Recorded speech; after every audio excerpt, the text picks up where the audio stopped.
Hi dear student, I Rahul Kumar once again welcoming all my dear English aspirant student on my YouTube channel Vidyartham academy. और आज English spoken का 13th day है जिसे हम कह सकते हैं 13वां दिन। और आज जो हम सीखने वाले हैं ना वो बड़े ही इंपॉर्टेंट टॉपिक पे चर्चा करने वाले हैं।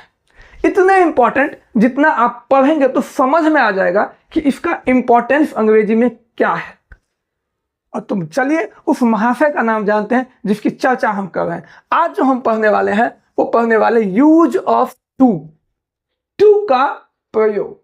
अब टू जो है इनका बहुत सारे यूजेज है जो अंग्रेजी के एक स्पेसिफिक विषय बनाता है। और इसकी जो मैजिक है, टू का जो पढ़ने के तरीके हैं, टू का जो यूज है वो इतने बेहतरीन है कि इंग्लिश को पढ़ने में, इंग्लिश को समझने में, इंग्लिश को जानने में इतना आसान कर देता है जितना उसे कर देना चाहिए। और जब इसका यूज के बारे में आप जानेंगे ना तो आप सरप्राइज हो जाएंगे कि या it is very specific topic today. आज का विषय बहुत ही खास रहा है। तो अब चलते हैं यूज ऑफ टू। लेकिन यूज ऑफ टू पढ़ने से पहले हम ये जानेंगे कि आज आखिरकार यूज को हम किस तरह से उपयोग करना आज सीखेंगे। तो आज कोई बहुत लेंदी करने वाले नहीं है, हम बहुत ही आसान भाषा में बहुत ही डिफिकल्ट चीज को समझने वाले हैं। तो टू का उपयोग हम यहाँ पे सीखेंगे हेल्पिंग वर्ब के तुरंत बाद। यदि हम करते हैं किसके बाद? हेल्पिंग वर्ब के तुरंत बाद। अब हेल्पिंग वर्ब तो जानते ही हैं, is, are, am, was, were, shall be, will be, has, have, had, इन सब के तुरंत बाद यदि हम टू का उपयोग करते हैं तो सेंटेंस पे क्या प्रभाव पड़ता है। तो चलिए हम समझते हैं आज यूज ऑफ टू के बारे में। सबसे पहले हमारा आज तो यूज ऑफ टू, जो मैजिक ऑफ टू हम पढ़ रहे हैं उसको हम मैजिक ऑफ टू कहें तो बड़ा शानदार रहेगा। चलिए हम अभी लिखते हैं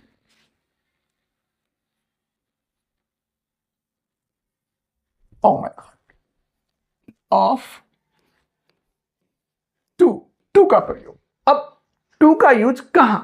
तो टू का उपयोग हम सीखने वाले हैं हेल्पिंग वर्ब के तुरंत बाद।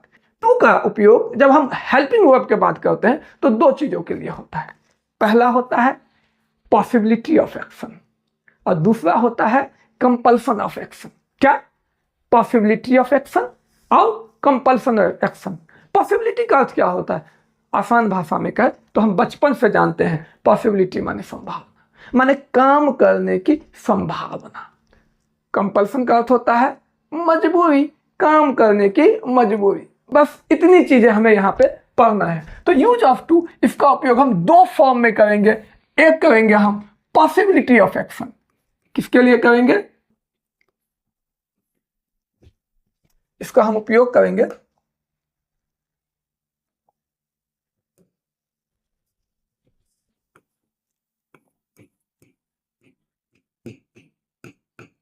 Possibility of action. हिंदी में कहे काम की संभावना के लिए, संभावना के व्यक्त करने के लिए। संभावना, काम के संभावना, किसके? ऑफ वर्क, काम के संभावना के लिए। और दूसरा हम यूज करते हैं कंपल्सन ऑफ एक्शन। हम कहां करेंगे? कंपल्सन ऑफ एक्शन, माने काम के मजबूरी के लिए। अब कहेंगे सर मजबूरी, हाँ, मजबूरी को व्यक्त करने के लिए। किसके लिए? काम के मजबूरी को व्यक्त करने के लिए।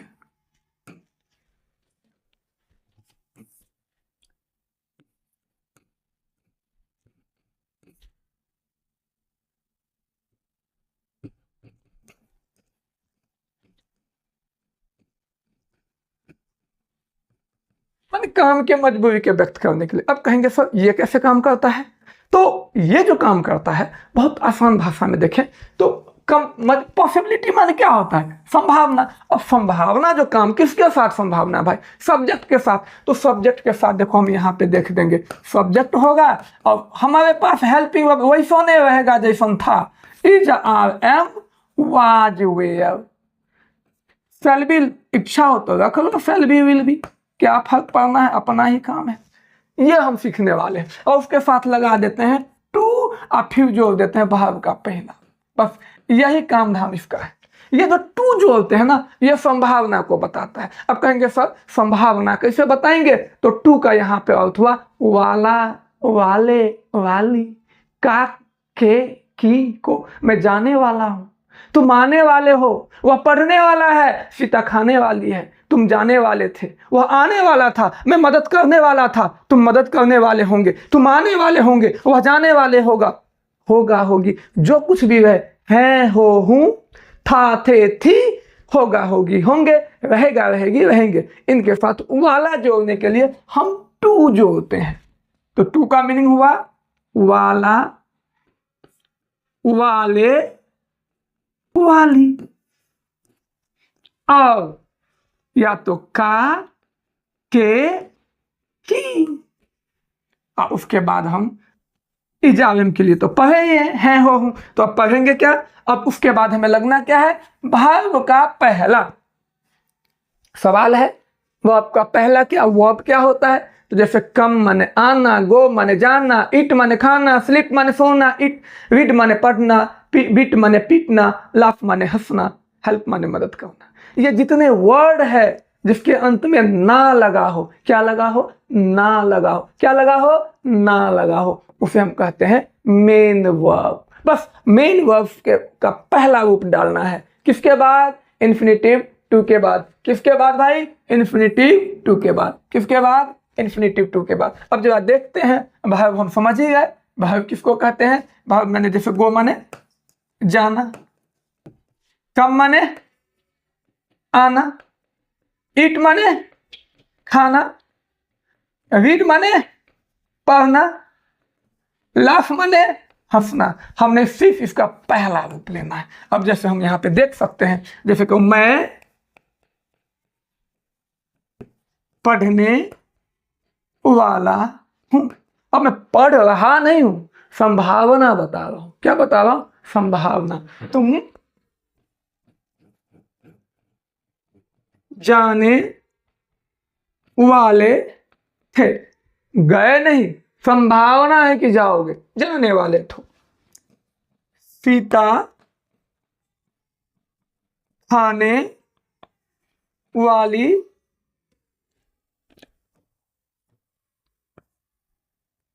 होगी। अब यहां पर सीता खा नहीं रही है, संभावना है। तो ये जो वाला वाली लगा हुआ है, इसी के लिए हमने लगाना है टू। क्या लगाना है, टू लगाना है। तो अब देखो इसको बनाना कितना आसान है। जैसे मैं पढ़ने वाला हूं, तो आई एम टू रीड। तुम जाने वाले हो, you are to go. Sita खाने वाली है, सीता, सॉरी यहां थोड़ा मिस्टेक हो गया था, यहां पे था ना, तो था के लिए वेयर। सीता खाने वाली है, तो Sita will be to eat. हमने क्या किया, कुछ नहीं किया, सिर्फ हमने टू लगाया। क्या लगाया, टू लगाया, और मेरा सेंटेंस क्लियर हो गया। तो हम यही पढ़ने वाले हैं आज। हमने आज क्या किया है, हमने यहां पे देखा है कि helping verb is, are, am, was, were, shall be, will be के साथ जब टू लगाते हैं तो क्या हो जाता है, संभावना की बात होती है। देखो काम करना अलग बात है और संभावना होना अलग बात है। तो यदि हमारे साथ संभावना है, is, are, am, was, were, shall be, will be के साथ संभावना यदि आता है, तो बाकी जो बचता है मेरा हेल्पिंग वर्ब जो हम पढ़े थे, has, have, had, shall have, will have, इनके साथ जब टू लगाते हैं तो ये मजबूरी का भाव व्यक्त करता है, कंपल्सन का भाव व्यक्त करता है। ऐसा काम जो हम करना चाहते ही नहीं थे लेकिन करना पड़ा है, ऐसा काम हम जो नहीं चाहते थे वो करते हैं, तब हम लगाते हैं यहाँ पे। और यहाँ पे इज, आर, एम का प्रयोग हम तब करते हैं, ऐसा काम जो हम करने वाले हैं, करने वाले हैं, कर नहीं रहे हैं, करने वाले हैं, खाने वाले हैं, जाने वाले हैं, पढ़ने वाले हैं, पढ़ाने वाले हैं, सोने वाले हैं, मदद करने वाले हैं, आपको पैसा देने वाले हैं, मैं यहाँ आने वाला हूँ, तुम वहाँ जाने वाले हो। सिर्फ वाला, वाले, वाली, वाला, वाले, वाली लगा हो, टू लगा दो। क्या लगा दो, टू लगा दो। क्या लगा दो, टू लगा दो, और सेंटेंस हमारा बन के पक्का। सेंटेंस हमारा बन के पक्का। देख लिया वाला वाली। अब हम यहाँ पे आते हैं कंपल्सन, क्योंकि हमारे पास दूसरा स्लाइड पे जा रहे हैं कंपल्सन को व्यक्त करने के लिए। Next slide. अब हम दूसरी बात कर रहे हैं कंपल्सन की बात। तो मेरे प्यारे छात्रों, हम यदि पॉसिबिलिटी के लिए क्या रखे थे, जब हम दिमाग लगा लें, पॉसिबिलिटी की यदि हम बात करे हुए थे तो हमने किसके साथ टू लगाया था? Is, are, am, was, were, shall be, will be, इनके साथ हमने क्या लगाया था? टू लगाया था। किसके लिए? पॉसिबिलिटी के लिए। किसके लिए भाई? पॉसिबिलिटी के लिए। तो मेरे छात्रों, अब जो बचा हेल्पिंग वर्ब, जिसका नाम है हम रखे हुए has, have, had, shall have, will have, इनके साथ जब हम टू लगाते हैं तो ये हमें कंपल्सन का भाव देता है। मुझे पढ़ना पड़ता है, तुम्हें जाना पड़ता है, सीता को मदद करना पड़ता है, मुझे खाना पड़ा था, आपको आना पड़ेगा, मुझे जाना पड़ेगा, सीता को वहाँ पढ़ना पड़ेगा, मुझे होमवर्क पूरा करना पड़ेगा। इस सब में मजबूरी का भाव है। जो काम हम नहीं करना चाहते हैं लेकिन हमारा करना मजबूरी हो, जिसको मजबूरी को इंग्लिश में कहते हैं कंपल्सन, इसके साथ हम has to, have to, had to, shall have to, will have to लगाते हैं। तो चलिए अब इसका स्ट्रक्चर बना के देखते हैं। चलिए, हमारे पास क्या रहेगा बाबू? हमारे पास रहेगा सब्जेक्ट, और सब्जेक्ट के बाद हम तीन फॉर्म कर लेते हैं। प्रेजेंट के लिए हैज और हैव, पास्ट के लिए हैड, फ्यूचर के लिए शैल हैव और विल हैव। उसके बाद इस तीनों के साथ हम जोड़ देंगे किसको भाई? इस तीनों के साथ जोड़ देंगे टू, और टू के बाद हम क्या देंगे? वर्ब का पहला रूप, और उसके बाद जी ऑब्जेक्ट जी अदर वर्ड। बहुत आसान है, बहुत आसान तरीके भी हैं। हम वर्ब की जगह पे अपने हिसाब के शब्द रख सकते हैं, जैसे यहाँ पर गो, कम, ईट, हेल्प, रीड। हमने पांच, गो माने जाना, कम माने आना, ईट माने खाना, हेल्प माने मदद करना, रीड माने पढ़ना। गो माने जाना, कम माने आना, ईट माने खाना, हेल्प माने मदद करना, रीड माने पढ़ना। बहुत आसान है। हम हैज, हैव, हैड इनके साथ लगाएंगे क्या? टू। किसके लिए? मजबूरी के लिए। मजबूरी का देखो भाव कैसे आता है, वाक्य के अंत में या तो ना, थोड़ा बढ़िया से लिखते हैं यार। जब इतनी सेक्रीफाइस कर ही लिए हैं तो थोड़ा दिल से कर लेते हैं ना दोस्तों। अब अच्छा से बनाते हैं इमेज, अच्छा से। अरे भाई अच्छा में क्या हो गया? अच्छा से और अच्छा से। अब देखो तीनों का हम बात कर लेते हैं। तो देखो वाक्य के अंत में यदि लगा होगा या तो ना, और बेहतर बनाने के लिए वाक्य के अंत में होगा ना, ने, यानी, या फिर परा, परे, परी, या फिर पढ़ता, पढ़ते, पढ़ती। और यदि प्रेजेंट में रहेगा तो हो जाएगा हैं, हो, हूँ। पास्ट में रहेगा तो हो जाएगा था, थे, थी। और फ्यूचर में रहेगा तो हो जाएगा गा, गे, गी। बस। जैसे भी पढ़ना है, पढ़ने हैं, पढ़नी है, पढ़ना पड़ा है, पढ़ने पड़े हैं, पढ़नी पड़ी है, पढ़ना पड़ता है, पढ़ने पड़ते हैं, पढ़ने पड़ती है, पढ़ना था, पढ़ने थे, पढ़नी थी, जाना था, जाने थे, जानी थी, पढ़ना पड़ा था, पढ़ने पड़े थे, पढ़ने पड़ी थी, पढ़ना पड़ेगा, पढ़ने पड़ेंगे, पढ़नी पड़ेगी, पढ़ना होगा, पढ़नी होगी, पढ़ने होंगे। ना, ने, नी के साथ फ्यूचर का भाव रहेगा ही रहेगा। चलिए आते हैं बनाने के लिए। जैसे कहूं कि मुझे घर जाना है, मुझे घर जाना है। अब देखो मुझे के लिए आई, अंत में क्या है, ना है। भाव किसका है, कंपल्सन का। ना जब ये इसका अर्थ है कि मैं चाहता तो नहीं था लेकिन करना तो है। जैसे मान लीजिए आप घर से आ गए और फिर घर से फोन आ गया कि बेटा जल्दी आ जा, तो क्या करते हैं, जाता हूं या जाना है, जाना पड़ेगा यार, जाता हूं, जाना है, जाना था। माने कि भाव में वो हैप्पीनेस नहीं रहता है, माने चाहते नहीं है लेकिन करना है। क्या होगा, जाना है तो आई, और जब ये ना आ गया तो आई के साथ है टू, और जाना का गो। तुम्हें खाना पड़ेगा।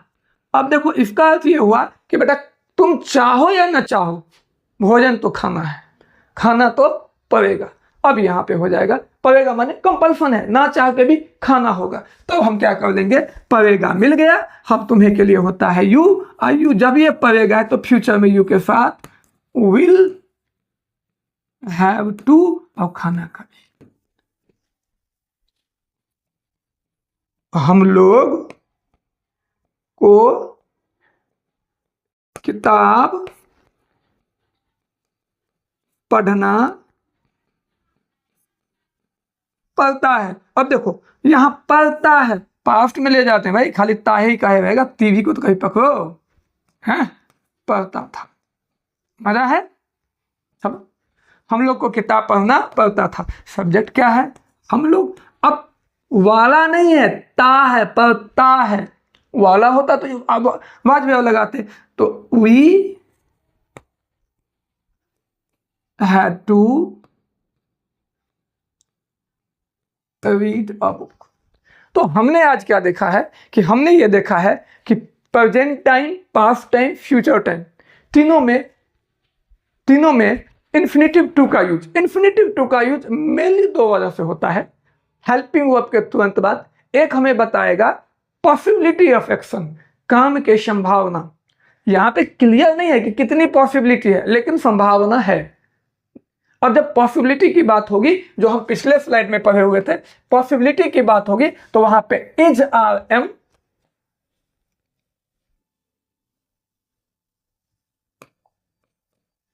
Is are am, was verb, shall be, will be का हम प्रयोग करेंगे और उसके साथ सिर्फ पॉसिबिलिटी के लिए टू लगाएंगे।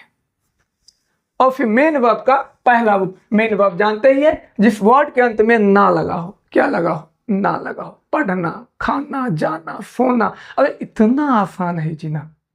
अब देख लो जीवन का, मैं पढ़ने वाला हूं, मैं आने वाला हूं, तुम जाने वाले हो, वह खाने वाला है, जितना तुम्हें देखना है। ठीक है, ना लगा हो, क्या लगा हो, उसको हम कहते हैं मेन वर्ब। तो वाला, वाले, वाली, काके की के लिए हमने टू लगा दिया। कब, जब पॉसिबिलिटी की बात हो। लेकिन वही बात जब कंपल्सन की हो, मजबूरी की बात हो, तो फिर आ जाता है ना, ने, नी, पढ़ता पढ़ते पढ़ा, पढ़ता पढ़ते पढ़ती, पढ़ा पढ़े पढ़ी। प्रेजेंट में है हो, पास थाते थी, फ्यूचर में आगे की। मैं पढ़ने, मुझे पढ़ना पड़ता था, मुझे जाना पड़ता था, तुम्हें खाना पड़ता था। यहाँ वो काम करने की बात होती है जो मैं करना चाहता तो नहीं था, चाहता तो नहीं था लेकिन करना पड़ा। तो आज के वीडियो हम यहीं पे रखते हैं और कुछ सेंटेंसेज आपको दे के जाते हैं डेली लाइफ के लिए यूजेज इस पर।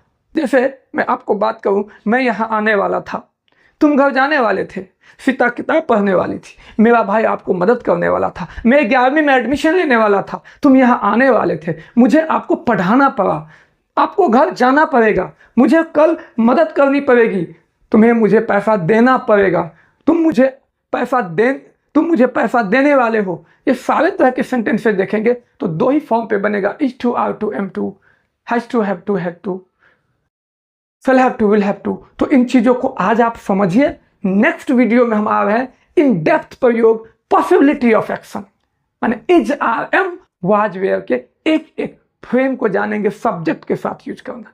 तो मेरे प्यारे छात्रों, यहाँ पे मैं अपना वीडियो खत्म करता हूँ। Thank you for watching this video. और मैं एक ही चीज कहूँगा, यदि अंग्रेजी को बहुत बेहतर लेवल तक लेके जाना है तो आपको विद्यार्थम इंग्लिश एकेडमी के हर एक वीडियो को देखना है, हर एक वीडियो को जानना है। और यदि आप ऐसा करते हैं तो मैं Rahul Kumar as a mentor, as a guider, as a teacher आपको प्रॉमिस करता हूँ कि आपकी अंग्रेजी में नेक्स्ट लेवल पे लेके जाने वाला हूँ। बस पेशेंस रखिए और मेरे चैनल को सब्सक्राइब कीजिए, लाइक कीजिए और अपने दोस्तों में भेजिए ताकि वो भी इसका फ़ायदा उठा पाए द इजीएस्ट मेथड का। Thank you. तो आज हमने जाना है मैजिक ऑफ टू और कल इसको और डिटेल में जानेंगे। Thank you for watching.